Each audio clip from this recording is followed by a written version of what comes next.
Welcome to our webinar, Overview of Canadian Food Labeling Requirements.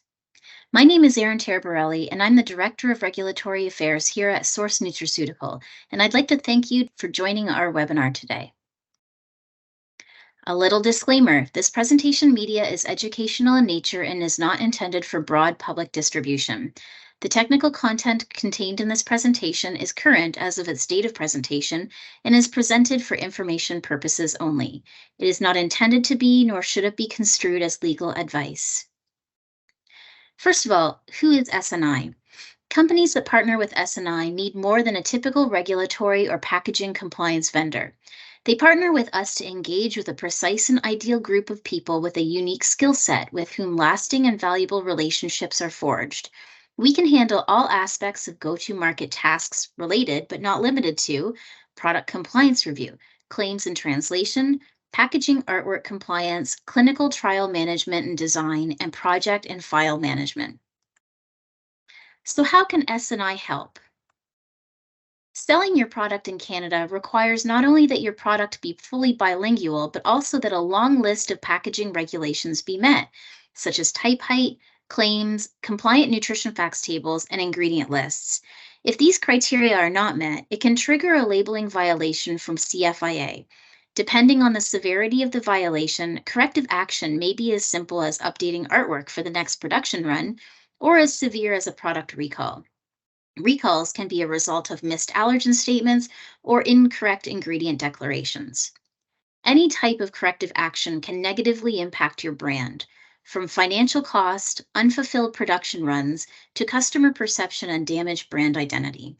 The smart choice is to do it correctly when first launching a product to ensure it's done right and to mitigate any potential risk.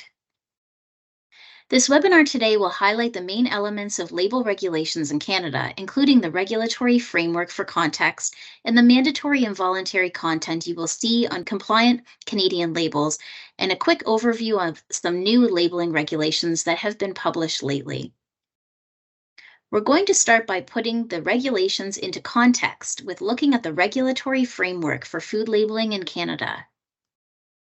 Foods, as well as labeling and claims related to health that appear on packaging or in advertising of foods in Canada, must comply with the Food and Drugs Act and the Safe Food for Canadians Act. The Food and Drug Act prescribes the standards for labeling and composition of foods and drugs. This includes requirements for ingredient lists, nutrition labeling, durable life dates, claims, foods for special dietary use, and bilingual requirements. The Safe Food for Canadians Act governs the safety and acceptability of food in Canada. This is a comparably new act at about 10 years old, and it replaced several older acts in a move made to modernize our food safety regulatory framework. Under these acts, the regulations define how the acts must be applied and would be enforced. The Safe Food for Canadians regulations sets out the requirements for the licensing, preventative controls, traceability, and certain labeling of food products sold in Canada. The SFCR applies to all food commodities, including fresh fruits and vegetables, processed foods, and animal products. The Food and Drug Regulations set out requirements for food labeling and advertising, including nutrition labeling, health claims, and allergen labeling. The FDR also sets out standards for food additives, contaminants, and pesticide residue. Health Canada is the branch of the government that is responsible for developing and implementing policies related to food safety, nutrition, and labeling.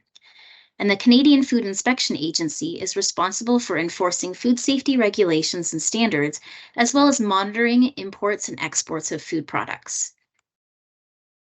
Now that we have the context, we'll move on to the parts of the label that are required by regulation. Here you can see most of the mandatory labeling requirements for prepackaged food products for sale in Canada. On the front panel, the principal display panel, you'll see the common name and the net quantity. On other panels, you'll see the nutrition facts table, the ingredient list, the dealer name and address, and date marking when applicable. There are, of course, exceptions to every rule, but these do apply to most foods sold under normal circumstances. An overarching requirement that touches all parts of the label is the languages used. As there are 2 national languages here in Canada, all mandatory labeling elements must be present in both English and French. If sold in the province of Quebec, the Charter of the French language applies, and all information, mandatory or voluntary, must be bilingual, and the French must be at least the same size and prominence as the English.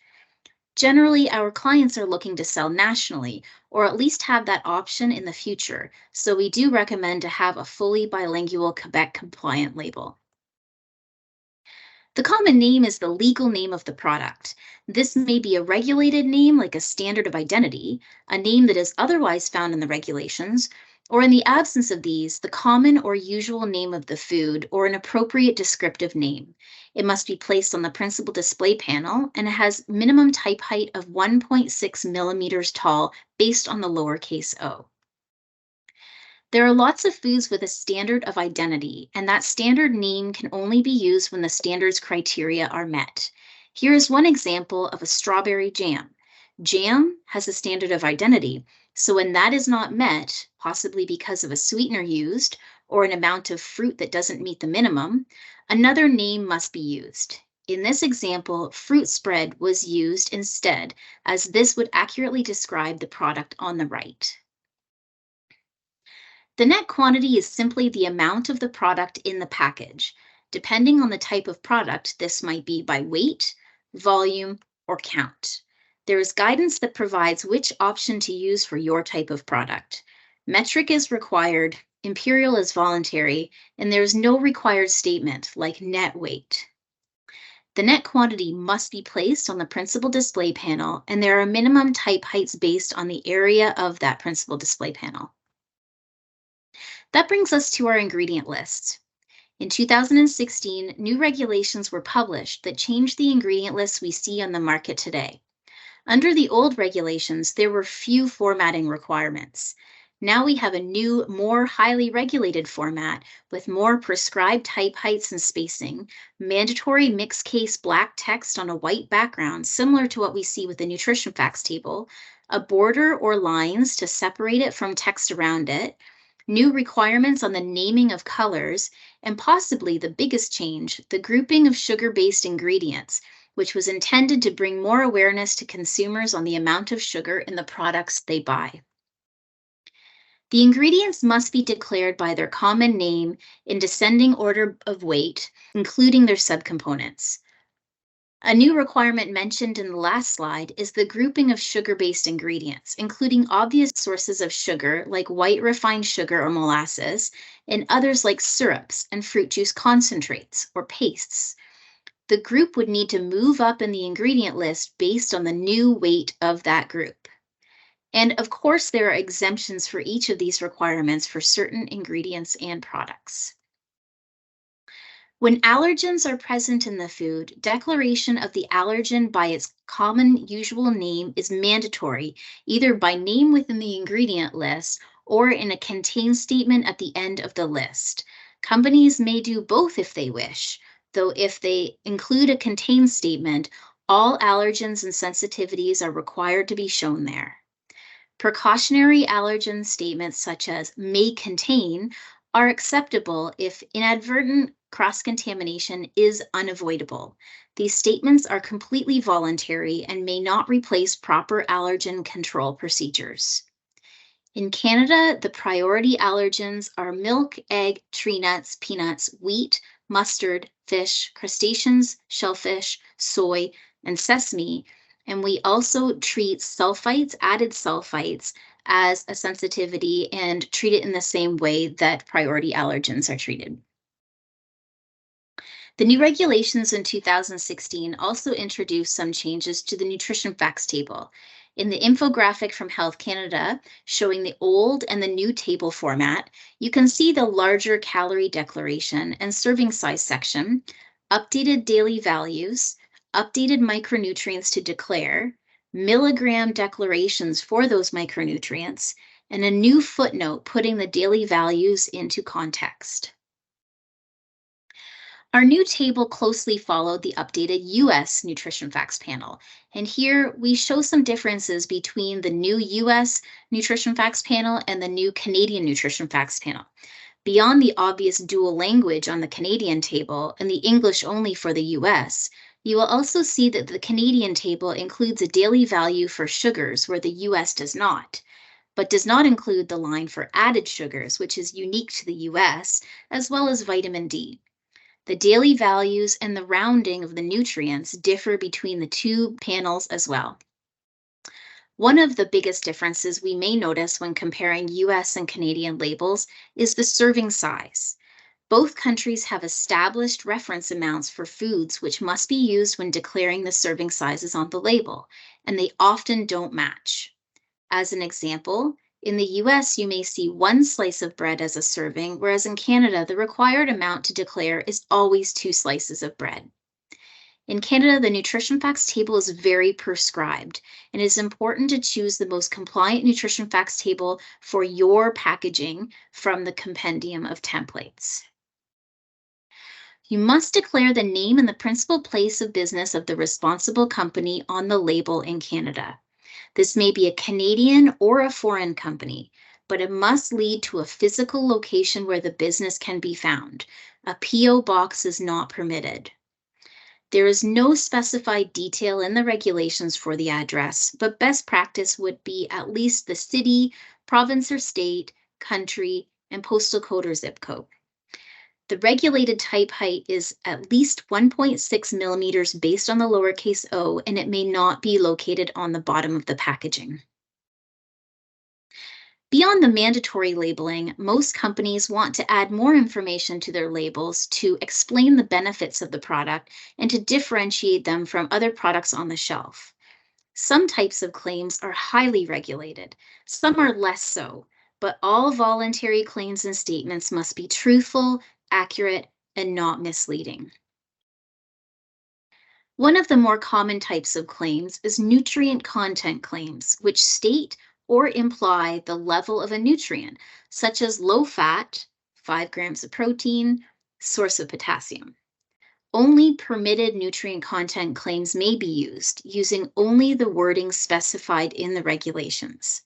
Quantitative declarations like 5 grams of protein are considered nutrient content claims, and depending on the nutrient, they may carry specific criteria. Health claims indicate a relationship between a food and a disease risk reduction, or they provide information on how a food may restore, correct, or modify body functions. An example is 16 grams of ground flaxseed supplies 40% of the daily amount shown to help lower cholesterol. These are also highly regulated with a high level of substantiation and specific criteria to meet. Organic claims are also highly regulated. Only products that have been certified organic may use the word organic outside of the ingredient list. There is an equivalency agreement between US and Canada, so organic products in the US are considered organic here in Canada and vice versa. Less regulated are method of production claims like kosher, natural, non-GMO. You won't find criteria in the regulations that describe when you can use these claims, but guidance describes the substantiation that CFIA would expect to see to ensure that the claim is true and not misleading. We often see claims relating to composition and quality, such as vegetarian or vegan or pure, or highlighting the presence of highly desired ingredients or the lack of less desirable ingredients, such as no artificial sweeteners or no preservatives. There is no regulated definition or criteria for these, though it is up to the manufacturer to make sure there is substantiation and that the claims are truthful and not misleading. Another common claim is product of Canada. In order to make this claim, all or virtually all major ingredients, processing, and labor used to make the food are Canadian. This means that all the significant ingredients in a food product are Canadian in origin and that non-Canadian material is negligible. Pictures and trademarks and logos can also be claims as well, and any implied messaging must be compliant and substantiated. Now we're going to talk about some new regulations that have come into force in the last year. So supplemented food regulations are brand new. They were just published last summer. This is a regulatory framework to allow market access for foods supplemented with certain nutrients and ingredients without pre-market approval. This allows for the addition of vitamins, minerals, amino acids, and other ingredients such as caffeine or taurine to 9 categories of foods. Upper limits do apply with triggered caution statements for most supplemental ingredients. Labeling for these new products include a supplement food facts table, and in some cases, cautionary statements and a supplemented food caution identifier on the front panel. You'll start to see these as companies start to adopt these new regulations in the coming months. The front of pack nutrition labeling as part of Health Canada's healthy eating strategy is now in force and will be mandatory on prepackaged food products as of January 1st, 2026. The purpose of this symbol is to help consumers make informed choices about the foods they buy and provide education at the store level about foods with high sodium, sugar, and saturated fat. There are exemptions for certain foods such as single ingredient meats, plain milk, yogurt, cheese, butter, whole fruits, and vegetables. So now we're going to see what this looks like in action. Here you can see the changes that a US label would go through to become compliant in Canada. First, we would review the common name to make sure that it is the most appropriate name according to Canadian regulations and guidance. Then we would update the formatting of the net quantity and look at the claims found on the front panel. They may need to change depending on the Canadian regulatory criteria. Then, of course, we would translate everything to French to meet our bilingual requirements. On the back, we've updated the nutrition facts table to the Canadian format, including the different serving size, different percent daily values, removal of the added sugars and vitamin D, and addition of the sugars percent daily value, then updating the ingredient list with the prescribed formatting and ingredient names. Then we review the romance copy to determine if there are any changes needed to meet the Canadian regulations and guidance. Then, of course, we translate everything to French. In conclusion, we've looked at the main elements of Canadian food labeling, but within each one, there are many details to get right in order to design a compliant Canadian label. There are also other regulations that apply to specific categories of foods, such as dairy, meat, and processed fruits and vegetable products. Though the CFIA has made it easier for companies to meet these labeling regulations, we still recommend partnering with an expert to ensure you are prepared. So why choose SNI? SNI is a contract research organization that specializes in the commercialization of foods, functional foods, and dietary supplements in Canadian and US markets. We offer a broad range of consulting services that will support companies looking to expand into the US and Canada. We proudly represent a wide variety of global brands in various industries. With our 3 unique divisions, our team can support you through any regulatory, clinical research, or graphic design need. If you have questions on US or Canadian formula or label compliance, please don't hesitate to reach out. I've included the contact information for myself and our Director of Client Optimization here, and we'd be happy to have a conversation about how we can help. Thanks for listening, and I hope you enjoyed the webinar.